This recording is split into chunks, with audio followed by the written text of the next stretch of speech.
Piling Albert, anak, Jepoy, kumain na kayo. Oh, anyari sa inyo? Bakit ganyan mga itsura nyo?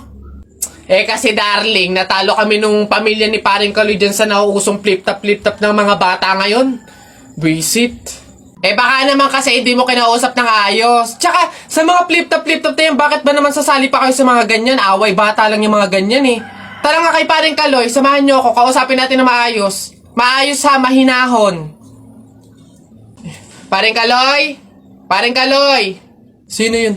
Hoy, Marindelia, napasadya ka, anong meron? Ayun nga paring Kaloy, yung asawa at anak ko, medyo inis nga sa inyo, gawa ng natalo nyo daw sa flip-top na yan. Oo. Wala naman problema sa akin kung talagang mayayabang kayo. Wala naman problema kung natalo nyo sila sa flip-top na yan. Pero ang sa akin lang naman, away bata yung mga yan. Malalaki na tayo, wag na tayong makisali pa. No? Sige paring Kaloy, una na kami. Salamat, sige. Dog ka lang, dog! Nakita ko yung tatay mo tinutuli sa ilog, natira itlog! Ano? Asawa ko yan, darling! Aba, teka, biglaan to ah. Alam ko trabaho ng tatay mo, tanod. Nakita ko sa ilog, inaanod! Suswalayan, ako si SpongeBob, ikaw si Patrick. Nakita kita kanina tumatay sa plastic! Wala na.